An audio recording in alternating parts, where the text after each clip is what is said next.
It is time once again for y'all's favorite hour of the week. It is the Tan and J Man Show live on the ISC Sports Network.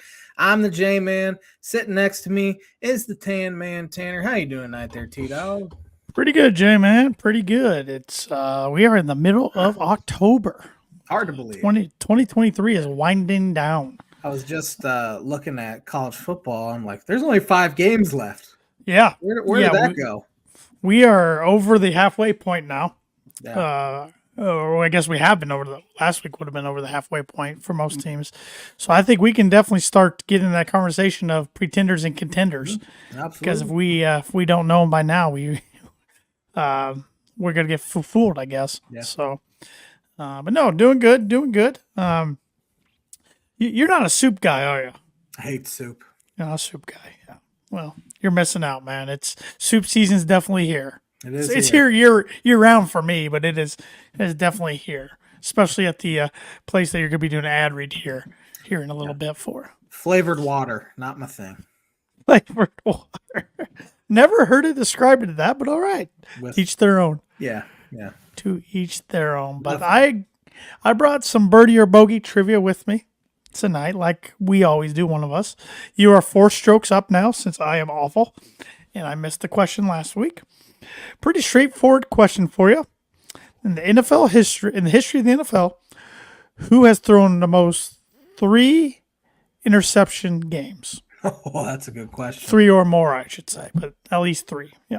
The most 3 or more interception games in NFL history. Mm-hmm. One guy pops into mind immediately. I bet I know who that guy is too. Which tells me it's not him. Could be. Or you're throwing me off. You're doing what you always accuse me of doing. But Birdie Bogey is brought to you by Arlington Public House. Arlington Public House has upscale cuisine and cocktails with a casual atmosphere located in Rochester, Indiana. Over the weekend, they had spicy lobster penne, seasoned penne pasta topped with a house-made lobster marinara with just a touch of heat, butter poached lobster claws, and lemon zest with fresh basil, served with garlic toast. Yeah, I was mad I missed that one. I hope they have that again because that sounds right up my alley. But I like seafood, especially lobster. Yeah, and you like pasta quite a bit. Love myself some pasta, so that's right up my alley right there. But as always, on Monday nights, $2 whole smoked wings and $1 off domestic brewskis at Arlington Public House, located 703 Main Street in Rochester, Indiana.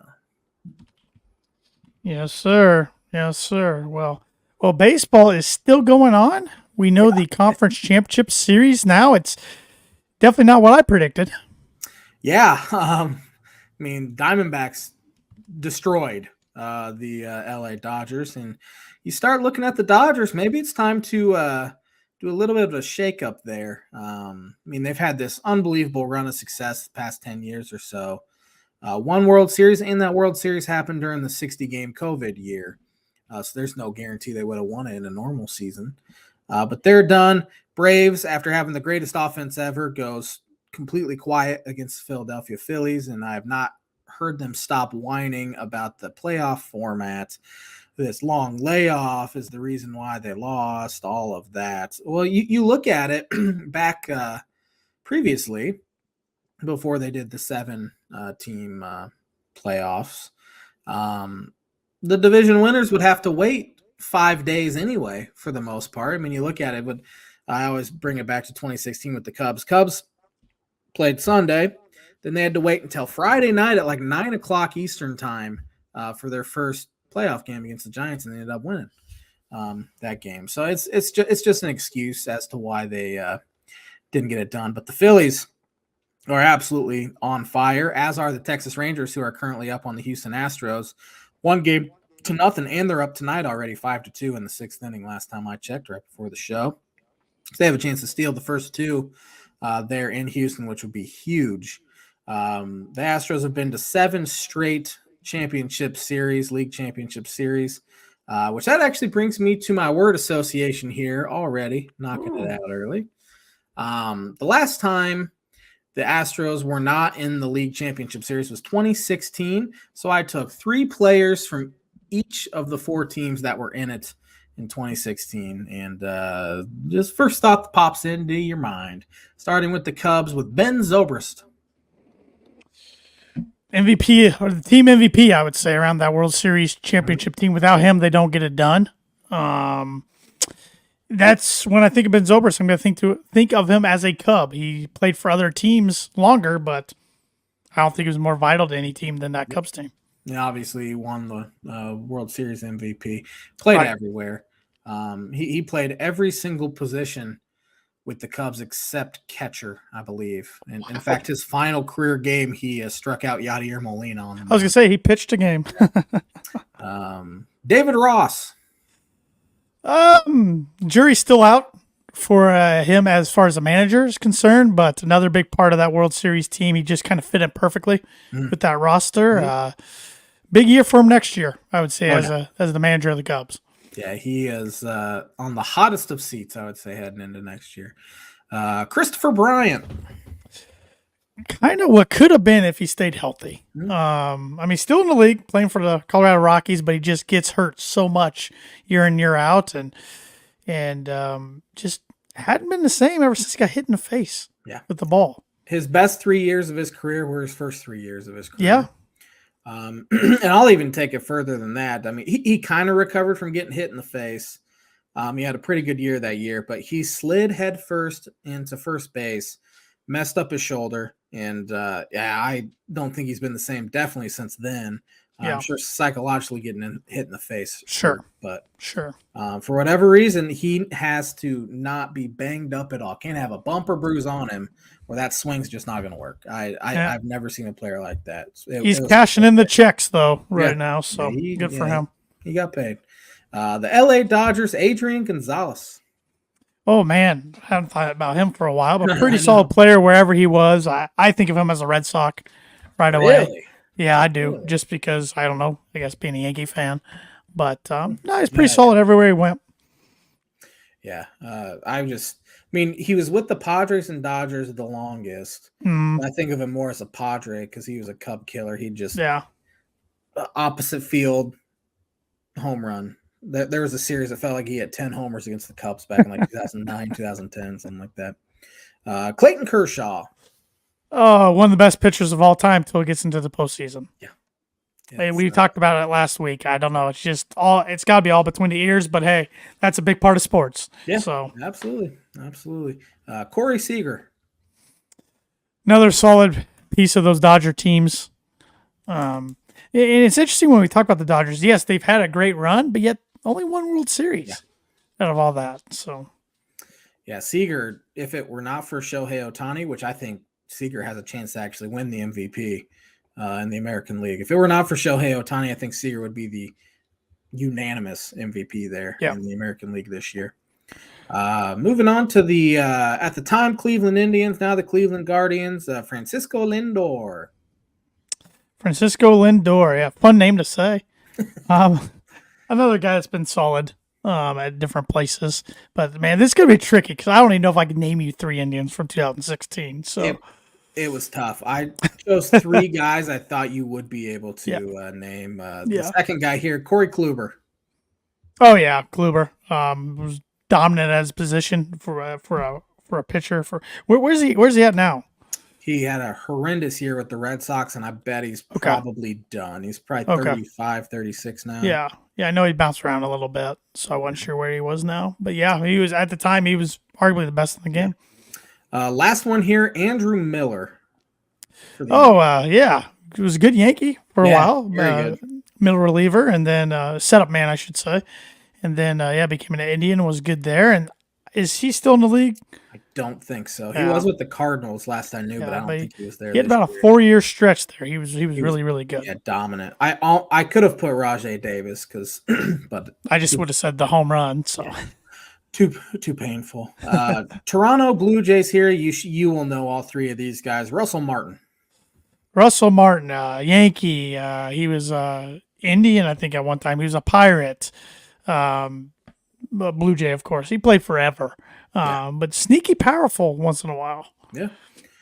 Troy Tulowitzki. Oh, Tulo. Another guy who got hurt all the time. Yeah. But He was part of some winning Rocky teams. Not too many Rockies can say that. So big Dolphins fan too. Yes. Even though he grew up in California, which I grew up in Indiana, so I can say. Last one here for word association: Jose Bautista. Oh, Joey Bats, either the bat flip or the punch. Either one. Yeah, he was pretty. He was pretty notable. Yeah. The bat flip led to the punch, so they're kind of connected. But man, for a couple of years, he was one of the studs in baseball. Yeah, for a couple of years there, and I think he still follows me on Twitter. He did one of those things; he followed everybody. Yeah, but for a while, I was like, I think he's my most famous Twitter follower. He probably still is. I don't know. I haven't checked on that in a while. If he's still on Twitter, yeah, if he's still let's be honest, he wasn't managing his own Twitter in the first place, but that's okay. Sam Madison, who was a former Miami Dolphin back, he followed me on Twitter for the longest time. I haven't been on there recently, but he is the Dolphins defensive backs coach, and I ripped them quite a bit last year. I imagine he no longer follows me if he were to follow me. But yeah. Good stuff. That's a good list, Jay, man. Good list. And that's the word association segment, which is brought to you by Like It Is Every Week Performer Print 2 Promo Group. We're getting towards that end of the year, like we said. So if you're looking for a trustworthy, dependable resource, trade show for a okay, let me start. Trustworthy, dependable resource for your next trade show, company picnic, or a sales meeting at the end of the year in 2023 or in 2024. Performer Print 2 Promo Group has over 50 years combined experience in promotional products and commercial print. They strive for fast and efficient response to all your print needs. You need to look no further. Let them be your one-source print and promotional company today by giving Barbara Van Weinsberg a call at 574-210-3815. So they do anything from pens and pencils to display tints, anything you want for a display, any promotional item pretty much. I mean, it kind of speaks for itself. So get on their website or give Barbara a call and check out what they got. Who you got in these series? Rangers, because I don't want the Astros to win. And if the Rangers can hold on, they're up 5-3 in the seventh. They'll go up 2-0 already. So. And I'm gonna take the Phillies. Yeah, this will be the J-Man's book of prediction of the week. Knocking these segments out early, or knocking these sponsor reads out early. I think it will be. I mean, the Rangers have not lost in the postseason. They have a 6-game win streak already in the postseason. It's just amazing with the statistic you shared before the postseason that like their how bad their relief was. Yeah, it's crazy. We almost had an Aroldis Chapman in Houston sort of moment last night. He gave up he walked a guy and then gave up a bomb that was literally just right of the Crawford boxes, and it was caught at the wall, gosh. Or it would have been a tie game. So we almost had another Aroldis in Houston moment. But give me the Rangers and then Phillies. I agree. Rangers have not won a World Series ever, and they haven't been since the David Freese 2011 thing, and the Phillies obviously went last year, and they have not won since 2008, but they are playing some very good baseball as well with Harper and Castellanos, who had 4 homers over the final 2 games. But I can't believe he's the first person in MLB history to hit multi-home runs back-to-back playoff games. I mean, just for how long baseball's been around, that's incredible. That was the first time he'd ever done it in his career. So to do it in that on that stage is pretty incredible. J-Man's Book of Prediction of the Week brought to you by Indiana Farm Bureau Insurance Agent Travis Watchering for life, home, auto, business, renters, workers' comp, and farm insurance. Contact Travis at 219-869-4561. His email is travis.watchering@infb.com. Well, you want to just knock out another sponsor read and do the On This Day segment before we get into talking about a bunch of football? I'm just pulling this up for the first time. So let's talk about sporting events that have happened on October 16th. A lot of old World Series stuff. A lot of boxing stuff. Come on, give me a good one here. Did you tune into any of the, was it Jake Paul or Logan Paul fight over the... That was Logan Paul. Was it Logan? The part-time WWE superstar. Yeah, I've never seen this. For one, I did not tune in, but I heard it was an awful fight. I heard he demolished the guy, and the guy pretty much stood there with his hands in front of his face the whole time. But after the fight, he because he's going back to the WWE now for a little bit because they got a big show coming up in November. He calls out a wrestler and challenges him for a title. I've never seen an actual combat sport call out somebody for a work sport. I've never seen such thing, but hey, well, he probably will get some viewers that way. So famous YouTubers turn professional boxers. Their competitions are nothing, but he is a freak athlete in the WWE ring, though. I'll give him that. He is very athletic. So on this day in 1962, the Yankees won their 20th championship, beating the San Francisco Giants 1-0 at Candlestick Park for 4 games of 3 series victory. Who was the MVP for the Yankees? 62. Was that Mickey Mantle? Ralph Terry. Never heard Pitcher Ralph Terry. Well, you started kind of with an R. I was like, oh my gosh, he's going to get this. I almost said Roger Maris, but okay. On this day, 1968, Americans Tommy Smith and John Carlos famously give the Black Power salute on the 200-meter medal podium during the Mexico City Olympics to protest racism and injustice against African Americans. That's got to be one of the more powerful images throughout sports history, right? Yeah, I would say. Those guys in the 68 Olympics. On this day, 1968, as well, the Milwaukee Bucks played their first game. They lost to the Bulls 89-84. Also on this day, 1969, the 100-1 shot New York Mets beat the Baltimore Orioles 5-3 at Shea Stadium for an upset 4-1 series win. Did you know the Cubs had a 9-game lead entering September, and that black cat ran across the field? And I did. Yeah. I did. Hard to believe. Santo, Billy Williams, and Ernie Banks did not play in the postseason at all together. On this day in 1985, who won the American League Championship Series and the National League Championship Series? 85. Both won on the same day. That was a year before the Red Sox Mets. Was that Royals Cardinals? It was Royals Cardinals. Royals beat the Blue Jays 4-3. Cardinals beat the Dodgers 4-2. Yeah, it was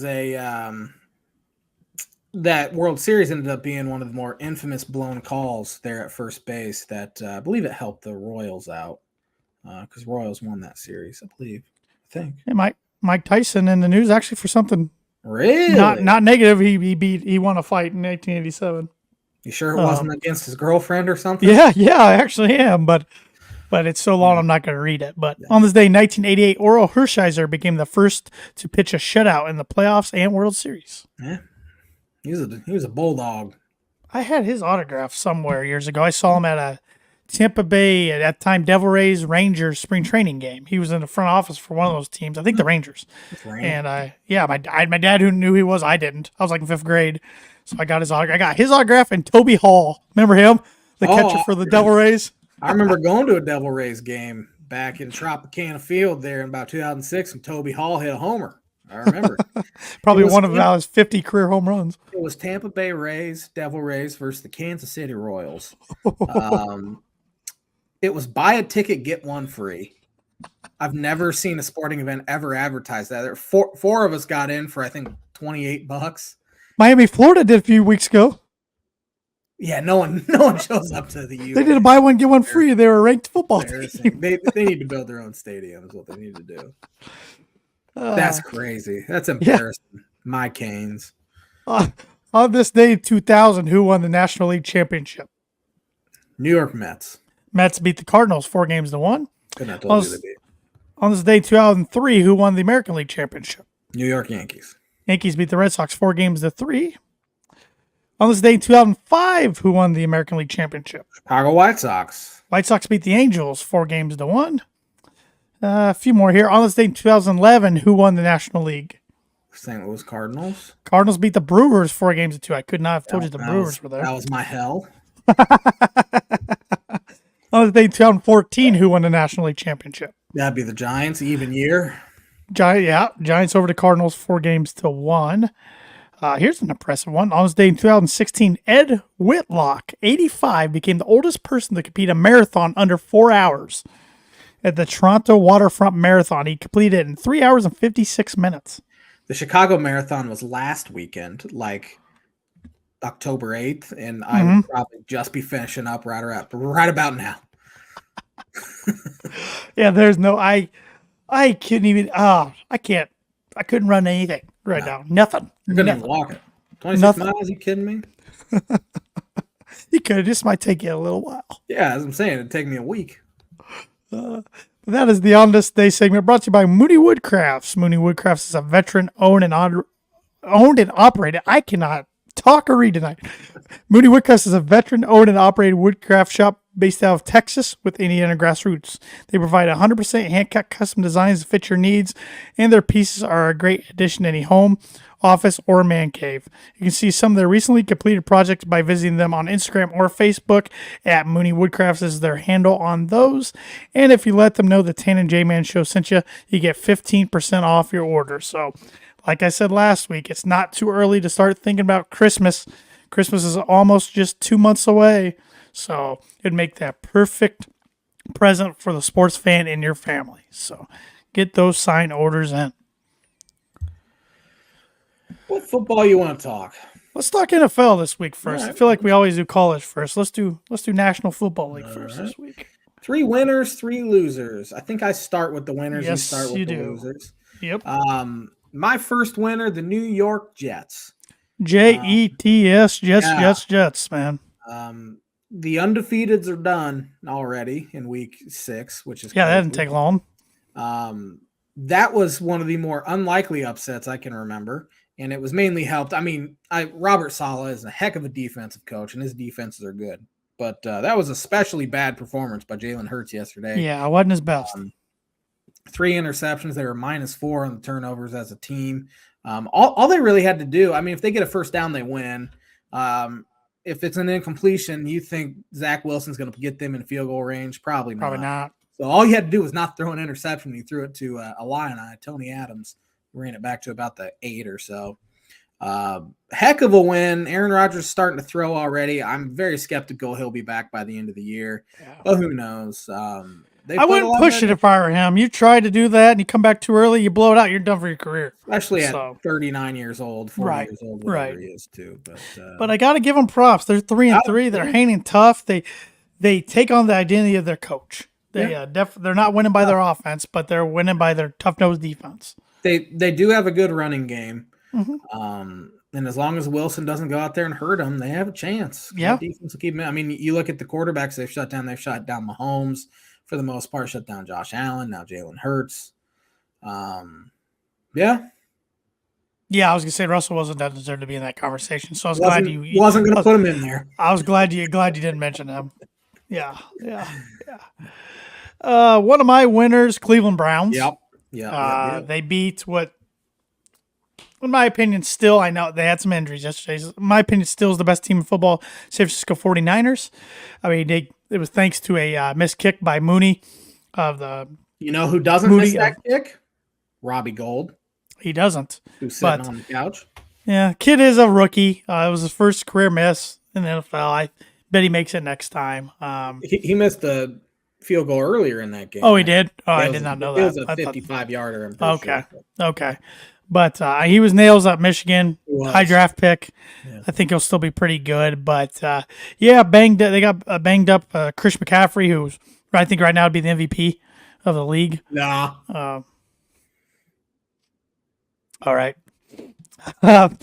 You're probably right, but he is pretty incredible. And then Deebo Samuel. Yeah, my MVP comment was probably. I'm talking Raheem Mostert. If I'm talking, I forgot about your Dolphins, but good win for the Browns. Another team that's 3-3. I mean, are they 3-2? I think they're 3-2. 3-2. They've already and then they got the Colts this week. So without Deshaun Watson, getting it done. That might be for the best. Mm-hmm. As far as the Browns go, Brock Purdy played the worst game of his career so far. It's first loss. The week I started him in fantasy, but I still won my matchup. So he was bad. And I know they had injuries, but again, the Browns were without Watson. They're without Nick Chubb. They got a good defense. Oh man, that defense is great. Jim Schwartz is going to get some head coach calls. Our buddy Evan Webb's favorite coach. He wasn't a bad head coach with the Lions, No, he wasn't. So, but great defensive mind. Miles Garrett's a oh my monster. gosh. Yeah, that's good for the Browns. Yeah, and I like those all white uniforms. I thought those were slick looking Pretty yesterday. sharp. Detroit Lions going into Tampa and taking care of business. Jared Goff, unbelievable year so far, and he's been great. He had a good year last year. Yeah, I mean, week 9 last year. That trade worked out for both sides. Yeah, it did. I mean, Rams got their Super Bowl, and now Goff's got the Lions in playing good football. I mean, football, yeah. But their offensive coordinator Ben Johnson should be the Bears' #1 priority for head coach. Yep, he got interviewed by the Colts, I believe. Did he? They interviewed the whole league. Remember? Oh, that's right. It took them 2 months to get their search done. Yeah, but I'm going to go with the Houston Texans winning at home against New Orleans Saints, and they are a surprise what DeMeco Ryans, first-year head coach, is doing with a rookie quarterback leading this team. That we were saying, this team's going 2 to 3 games at the most. Well, they're already there. Pretty impressive. They're ahead of schedule right now. Yeah, it's incredible what he's doing with that roster. That defense, you knew DeMeco Ryans would have a good defense. He did in San Fran. But CJ Stroud, he did throw his first career interception, but man, he's looking like the guy who should have been the #1 overall pick, which reports out of Carolina or Frank Reich wanted him real bad, but the owner did not. So. Yeah, and Frank Reich coming out to say that, you might get yourself fired pretty quick there if you're not careful. He's not the one that said it, but it's getting ugly there. He's already given up play calling duties. Yeah, Carolina. But, Your next winner? Went Houston Texans. Yep. Washington Commanders. I'll throw them in there. Good road win. That's Desmond Ritter's first career home loss ever. That's crazy, isn't it? College, NFL. Yeah, he's bad. He's not good. Because I think that roster is pretty good there, too. Yeah, if I'm the Falcons, I'm picking up my phone. I know they said they're not going to get rid of him, but I would call Minnesota, see if Kirk Cousins is available. If Chicago wants to move on from Fields, I would call Chicago at the end of the year. Because I think they're a quarterback away. And that would make some sense. Fields is from Georgia. Maybe that makes sense there. And then, man, you add Fields or like a Lamar Jackson, too, if they were to have traded for him last year. To Bijan Robinson, Tyler Algier, man, they'd be 300 yards rushing a game. Be impressive. My last winner, I'm going to go with the Cincinnati Bengals. Seems like they're kind of starting to roll into form a little bit now. Burrow's starting to play better. I mean, wasn't the prettiest of wins, but that's a decent Seahawks team. They beat yesterday. So, yeah, they're starting to get back on pace in a division that I still think is theirs to lose. I agree with you. Yeah, I don't think that's a great division by any stretch. Baltimore's okay, but... Yeah, they're fine. I don't see the Browns keeping this up, and Steelers, I think, are the worst team in that division. So I agree with you. Yeah, I agree with you. Did you do 3 already? Yeah, I did 3. Yeah, you left. Okay. So losers, 2 of them are kind of obvious, but I'll let you take one of those if you want. So I'm going to start with the Tampa Bay Buccaneers. And just because it helped lose me our pick'em. And then I'm in a fantasy pick'em as well, and I was winning going into that game, and I was the only person to pick the Buccaneers. And everybody else picked the Lions, and I got passed pretty quickly. So I don't know. I just thought big home game wearing the creamsicles, which I still love those uniforms. They're pretty sharp. And they just couldn't get it done. They couldn't even really get close. Every time they got within a score, then the Lions came back and punched them in the mouth. So I think the the NFC South's the worst division in football. Yeah, we've said that a lot over the years. Yeah, which brings me to my first loser, the New Orleans Saints. Yeah. The New Orleans Saints are Derek Carr. Mediocre, 500. He's never going to get you too far. He'll get you in contention, but you can't lose. I know Houston's better, but if you really wanted to be serious about winning that division, which they still could because that division's bad, you can't lose to a Houston Texan team. And I've always liked Derek Carr. It was just on the down low for many years since he was a Raider, and I wasn't going to admit I like a Raider quarterback especially.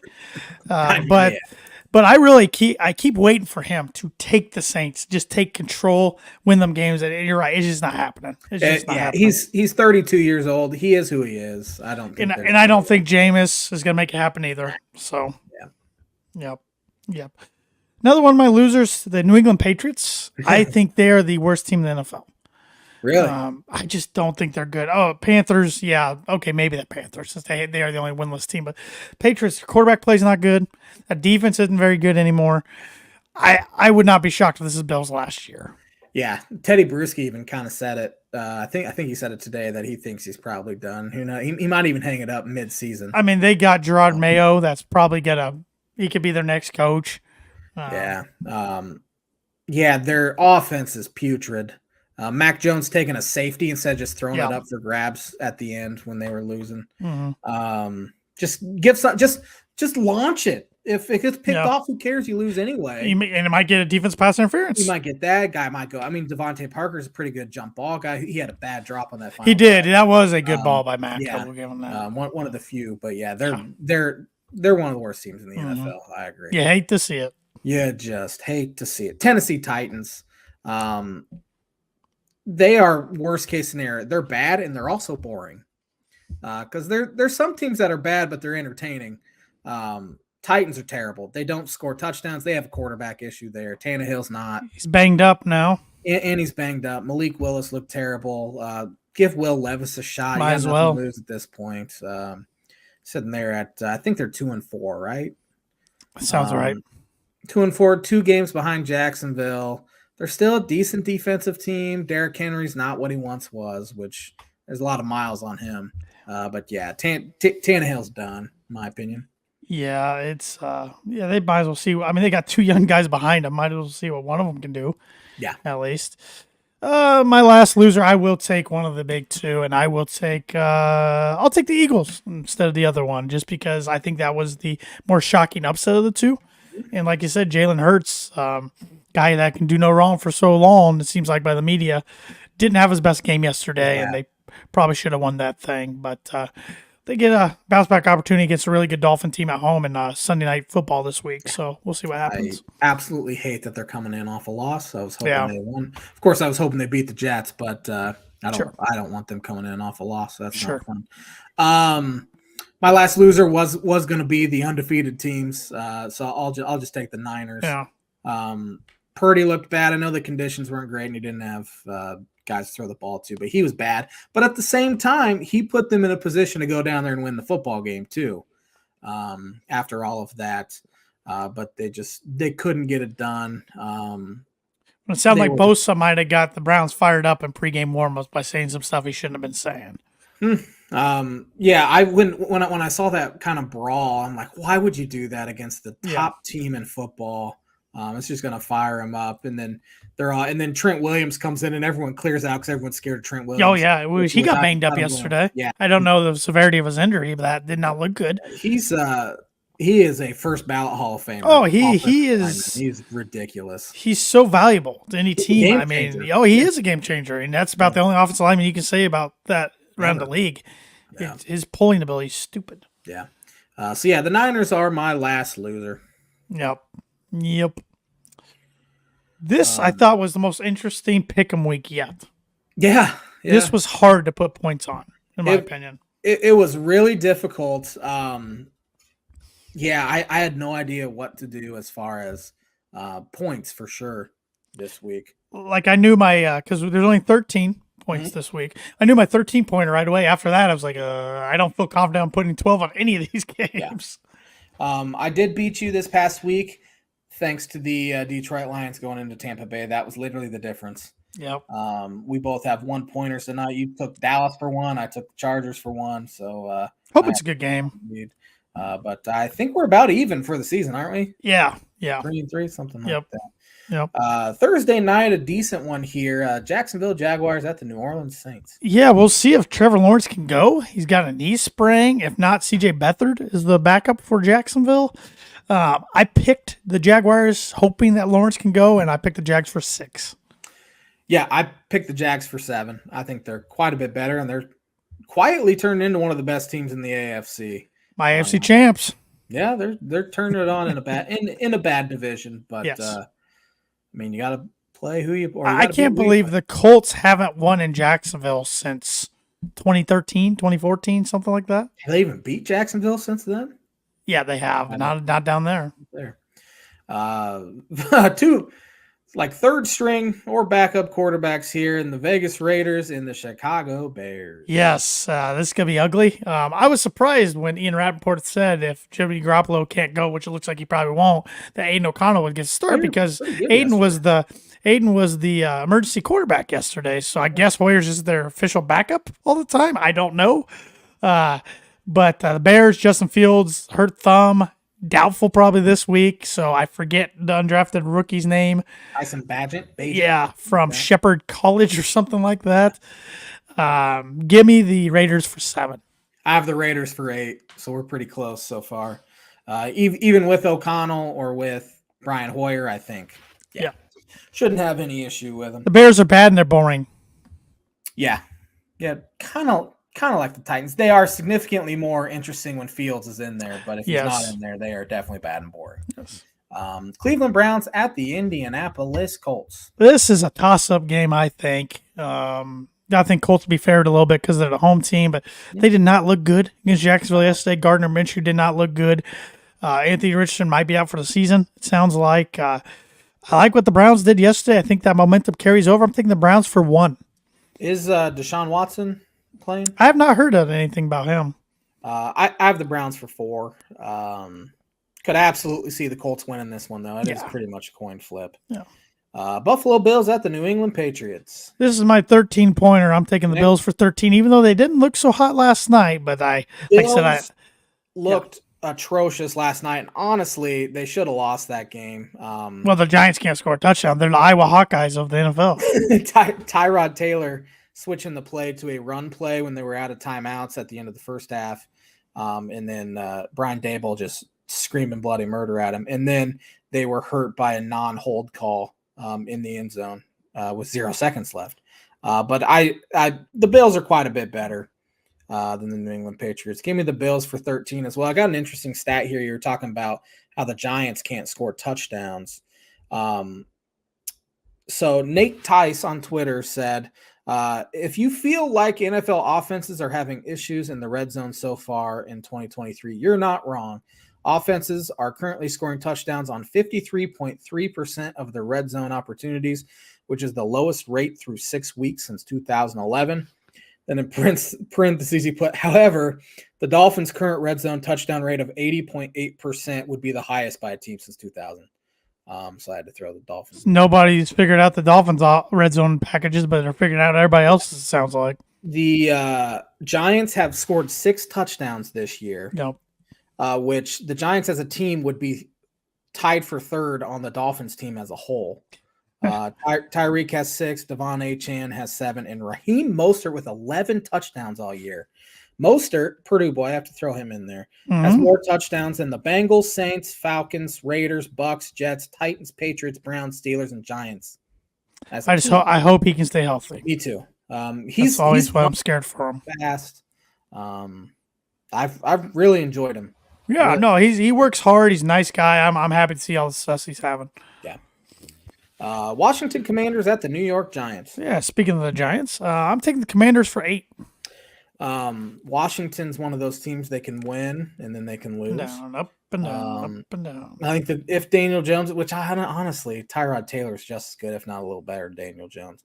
I don't know why I'm doing this, but I'm taking the Giants for 2. Maybe it's a home game sort of deal, but Giants for 2. Atlanta Falcons at the Tampa Bay Buccaneers. I don't know why I keep doing this. They keep burning me, but I'm taking the Buccaneers for 2. I'm taking the Bucks for 9. All right. At home, Baker was bad yesterday. He was not good. I think the Falcons are bad too, especially at quarterback. They have a really good running game, obviously, but give me Tampa for 9. Detroit Lions at the Baltimore Ravens. I like the Lions on the road for 5. Yeah, interesting. I don't know why I keep doing this because they keep burning me, but give me Baltimore for 4. If it's nasty there, I mean, you have a dome team. It's true. I don't know. Baltimore's been thoroughly unimpressive, though, I will say. Mm-hmm. Baltimore for 4. Pittsburgh Steelers at the LA Rams. I'm taking the Rams for 10. I have the Rams for 12. Struggled there early against the Cardinals, but then annihilated them in the second Got half. Cooper Kupp going, and yeah, getting him back, adding him to Puka Nakua, and Kyron Williams has been fantastic. they got a fun offense to watch. Yeah, yeah, and of course Aaron Donald does Aaron Donald things, Yep. but I think Pittsburgh's bad. So Arizona Cardinals at the Seattle Seahawks. I got the Seahawks for 11. I have the Seahawks for 11 as well. The Cardinals will do what they always do. They'll hang there for 3 quarters, if not halfway through the fourth, and then get beat by 10 or more points. Yeah, honestly, it's been a pretty impressive job by Jonathan Gannon, especially after all the stuff. Yep. All the embarrassing videos of stuff he said, where he thought he was kind of a lame duck year one. He's held the team together quite a bit. Green Bay Packers at the Denver Broncos. This will be a winning game. Broncos looked awful Thursday night. Offense looked awful. Defense gave them a chance for once. Packers had a bye week, so tough telling. But I'm taking Packers for 3. I'm taking the Packers for 3 as well. I've seen enough of Denver to stop picking them because I keep picking them at home against these bad teams. They haven't won a home game. Maybe this is the one that finally gets them, as we're both not picking them for about the first time at home. Maybe. Give me the Packers for 3.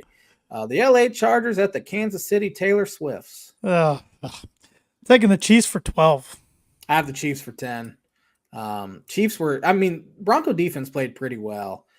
Chiefs offense has not looked nearly as good as it has in year past. It's kind of, I know Rice is starting to get going, the young wide receiver for them. It's kind of Kelsey and nobody else. Yeah, and Kelsey's getting older. It's like the lowest yards per catch he's had in his career so far. He was good the other night. He kills. He's the ultimate Bronco killer. Yeah. Their wide receiver room is pretty bad. They need to go get one if they can. Have to go get one. Give me the Chiefs for 10. Sunday night, a really good one here. Miami Dolphins at the Philadelphia Eagles. Yeah, real good matchup. I'm glad we're getting a big time matchup on Sunday night. Feels like it's been a little while. Just because they're the home team, give me the Eagles for 4. I have the Eagles for 1. Coming off a loss, I hate that. Absolutely hate that. They've been pretty unimpressive. Maybe their loss got their wake up call. Dolphins came out sluggish against a bad team yesterday. And down 14-0. I was surprised by that, but down 14-0, and I was mad. But so was Frank Fleming. If you didn't see that, he's an idiot.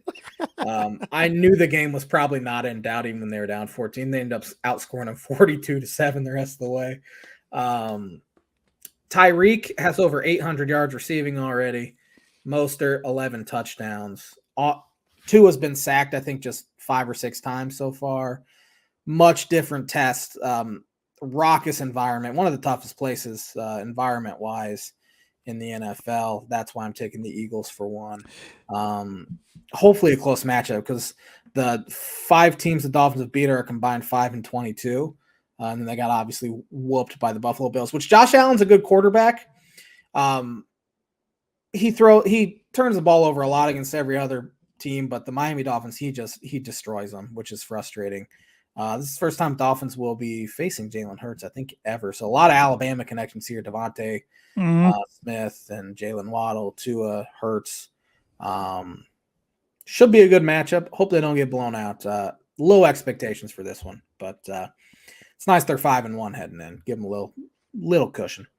San Francisco 49ers at the Minnesota Vikings. Yeah, Niners probably going in a little banged up, but I still think they're the better team. Niners for 9. I have the Niners for 6. I think Niners bounce back. I assume McCaffrey and Debo will be good to go.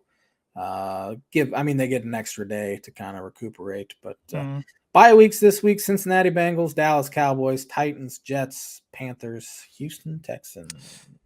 Yeah, I am Aaron Rodgers 2 completions away from being undefeated in fantasy football. All I need him to do is 2 completions. Do you want a trophy? I do. Hey, usually I'm like really struggling at this point. So my team was miserably bad this week. And I've faced a guy whose team put up 128 points, which is not very good, and I'm still going to lose unless Keenan Allen goes off for like 40 points tonight. But we're all kind of clustered there together. Yes, we are. We are. Well, before we get into college football, College Hoops came out with the top 25 preseason poll. 3 Big Ten teams are in it. Purdue's third. Michigan State is what? Do you remember? Fourth. Michigan State's fourth? Fourth. You're joking. No, they're fourth. These AP polls and the coaches polls, so much of them are based on what you did in March. Because Michigan State lost 15 games but made a run to the Sweet 16 or whatever it was and darn near to Elite 8. And they return everybody. So. And they brought in, what's his name? Booker. Xavier Booker, who might not even play that much for him this year. And then Illinois 25th. Yes. Which those are their top 3 teams in Ken Palm as well, so that makes sense. But we'll get into Purdue was number 1 in Ken Palm, so. That doesn't surprise me at all. Yeah. And they were number 2 in the coaches poll. The coaches poll came out today too. So. Yeah, we'll get our Big Ten preview here 2 weeks, I think. It's coming up. Yeah. When's Purdue's first exhibition? So they have a charity exhibition next Saturday at Arkansas. Okay. On SEC Plus, but their first exhibition at home is against Grace College this year. Oh, no kidding. Yeah. No kidding. Home of the J-Man for a year. Illinois plays Ottawa College on Friday. So it's reached the time of the year where I'm going to be paying $10 a month for that stupid BTN Plus. Oh, it's the worst. It's the worst. And then they also have a charity at home against Kansas. Number 1 team in the country next Saturday as well, and it is a sellout because Bill Self's long-awaited return. Oh, I didn't even put that together. Wow! And Hunter Dickinson's never beaten Illinois, so maybe he'll knock him off in a charity exhibition. Yeah, it's crazy. These charity exhibitions, all of a sudden, the life that coming to these. Yeah, this thing sold out in 10 minutes. I believe it, and it's on Big Ten Network too, so that helps. But that we'll get college hoops. Obviously, I'm not. Neither of us are going to be into college. I will be into college hoops once it starts. But right now it's hard to even wrap my brain around Illinois playing on Friday. So yeah. But Big Ten, a lot of blowouts this week. Yeah. Couple good games. Rutgers coming back from 24-6 down. Yeah, I thought Michigan State might have found something with a new quarterback, and then Rutgers. I didn't watch any of it, but I was watching the score, and then Rutgers came back and got them, and now they're 5-2 with a chance to become bowl eligible with a win in Bloomington this week. So good for Greg Schiano there, and they need this one because their schedule gets very hard. After the Indiana game, they finished the last few weeks very hard, but Ohio State obliterated Purdue. Purdue was never really in it, which is disappointing. I thought Purdue could at least be competitive, but no. Marvin Harrison Jr. might be the best wide receiver I've ever seen in Ross-Ade Stadium.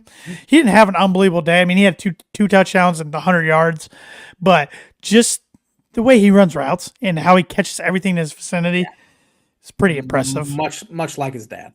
Pretty impressive. He's much bigger than his dad, though. He is, but he runs like a deer. Yeah. But that was Ohio State without their starting running back and number 2 wide receiver. Yeah, Luka didn't play. But it didn't matter. I mean, their defense is really good. Their offense still isn't that impressive to me. I still don't think McCord's a amazing quarterback. But, hey, you got a lot of talent around you. And we'll see what he does this weekend against Penn State, who they killed UMass.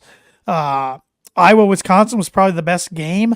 Or the closest game. That was a low-scoring game. But the best game was honestly probably Illinois at Maryland. Oh, yeah. Yes. You're right. But, I was switching back and forth between the Iowa, Wisconsin, and Oregon Washington game. And it looked like they were playing 2 different sports. Oh, yeah. And those 2 teams are coming into the conference next year. Yeah.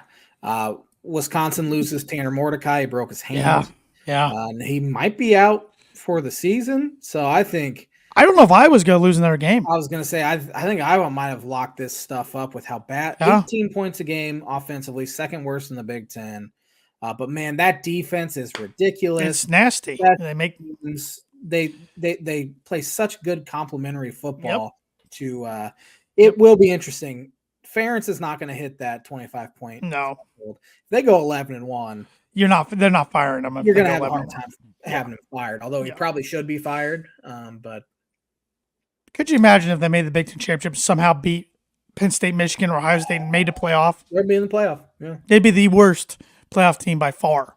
They'd be worse than that Michigan State team that got in years ago. They got destroyed. Uh-huh. Or that Washington team with Jake Browning. Yep. Yep. But Putrid. that happened. Illinois with a good road win over Maryland. Yeah. I was just surprised me. I know Maryland was coming off a loss against Ohio State, but Illinois just hadn't been looking good. So I thought they were kind of dead in the water, and then they pulled that out. That's the kind of team I think a lot of Illinois fans thought they were going to see. Ran the ball well, didn't hurt themselves with penalties like they had been, didn't turn the ball. They turned it over once, but they didn't turn the ball over, didn't do anything stupid, no stupid play calls, and they went in there and won. They found a way to get it done, which that significantly increases their bowl chances. Three wins, you get IU and Northwestern at home. You assume you're going to win those. Then you got to find one against Minnesota. Bad. It's on the road, though. Wisconsin, without their starting quarterback at home, maybe. Which is pretty much a pick-em game now. I think Wisconsin was a 1-point favorite last time I saw. Iowa can't score, but you're probably not going to score against them. So that's a good point. They have a chance to get to 6. Yeah, good point. Around the nation, some headlines. Colorado absolutely imploded on themselves Friday night. 29-point lead. I stopped watching after the first quarter because I'm like, Stanford is horrendous. Colorado's going to win by 80. And when I woke up the next morning to our group message, I was never so excited to get on Twitter in my life because there was a few accounts I had to go back and look at their tweets in order because I saw this one guy that works for a Denver radio station saying, I started the game. Oh, this might be the easiest win Colorado's had since they joined the Pac-12. Oh, it's fun to be on this side of this type of game. And then it was funny to start reading the tweets, start to get worried. And then he's like, I can't sleep after the loss and everything. And, it was just tremendous. How do you sleep after a loss like that? Oh, that was awful. And their schedule's not easy remaining. They might have a tough time making a bowl. Their schedule is brutal. I'm bringing it up right now. They have 4 wins. They really needed that one to really solidify their chance to make a bowl. But they have, let's see if I can find it here. They have at UCLA in 2 weeks, number 15 Oregon State at home, Arizona at home, who's playing decent football, at Washington State, at Utah. I don't think they do it. No. Yeah, it's too bad. Notre Dame annihilated USC. Yes, they did. Pretty embarrassing performance by Caleb Williams. Starting the game off by throwing an interception. Looked like Caleb Turbush against Notre Dame a few years ago. Sure did. Good win for Notre Dame. Very surprising how they did it. Were you bothered by the fact they rushed the field even though they were favorites? That is kind of annoying. Against a team that hasn't won at Notre Dame since 2011. Yeah. So it wasn't like, I guess I'm old man yell at clouds because it's college students, let them do what they want. But I remember when Notre Dame used to never rush field against anybody. Yeah. But times have changed. Yeah. Times have changed. Elsewhere around the country, Louisville, who was undefeated up to 14th, they did a Jeff Brom special. After you upset somebody on primetime TV or upset somebody, period, you lay a stinker, but also was in bad weather. Jeff Brom teams, for whatever reason, don't win in the rain or the snow. And, Pittsburgh won by double digits there. Well, one-win Pittsburgh team. I was going to say that's a bad Pittsburgh team. Team. Because, things were setting up for Louisville to walk into the ACC championship. Maybe not so much now. I can't think of what else happened around the country. I think Texas was off, weren't they? Yeah. Alabama scraped by against Arkansas. Yeah, they're not. This is not typical Alabama team. Tennessee beat A&M. I think A&M starting to maybe get that buyout money already.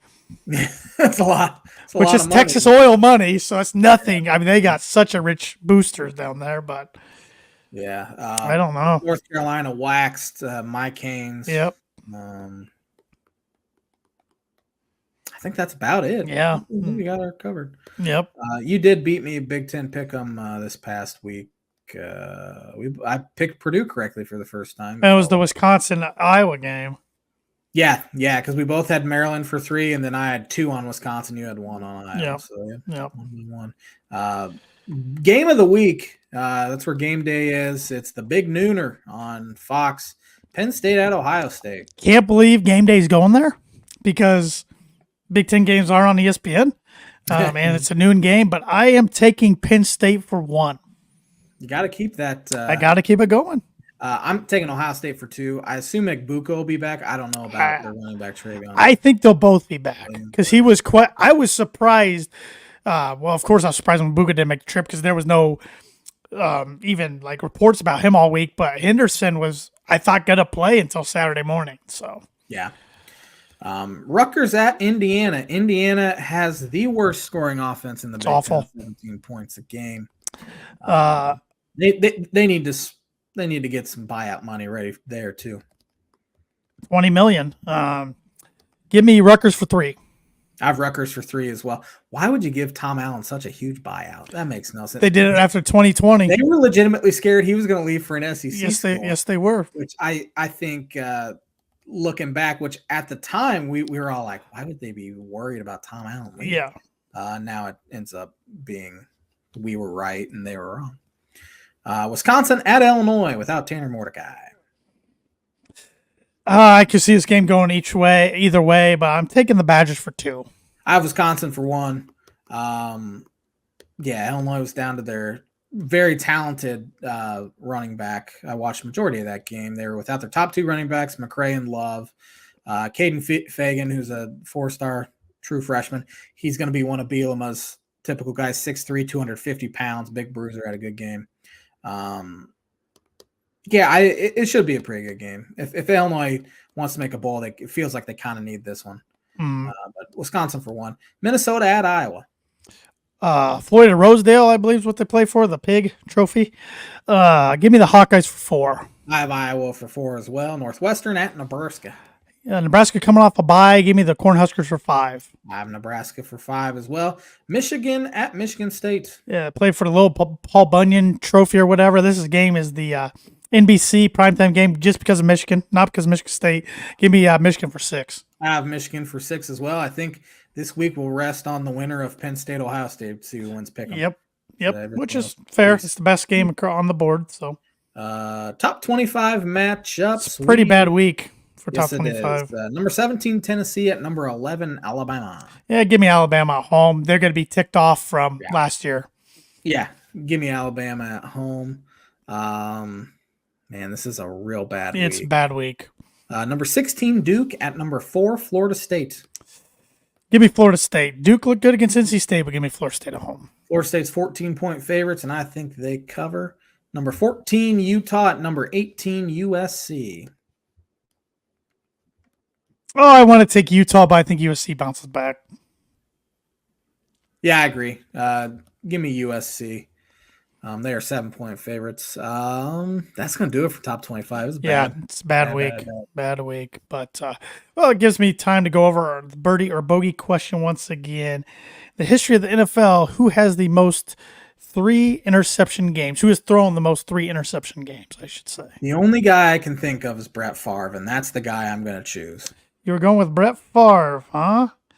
Well, my friend, Brett Favre has thrown 39 regular season games with 3 or more interceptions, second all time. 2. George Blanda threw 40. Son of a gun. Oh, you jerk. Namath was 4th with 32. Some guy with the last name Sneed was 3rd with 33. And all the other guys, it's all the old timers, like way back in the day when they didn't even throw the ball that much. Better brush up on your cricket trivia for next week. Hey, I'm 4 down. I needed something in my back pocket. Thanks for watching the Tan and J-Man Show. We'll be back at her next Monday with another episode. Have a fantastic week, everybody. Get some $2 sportsbook wings from Huntington Public House tonight.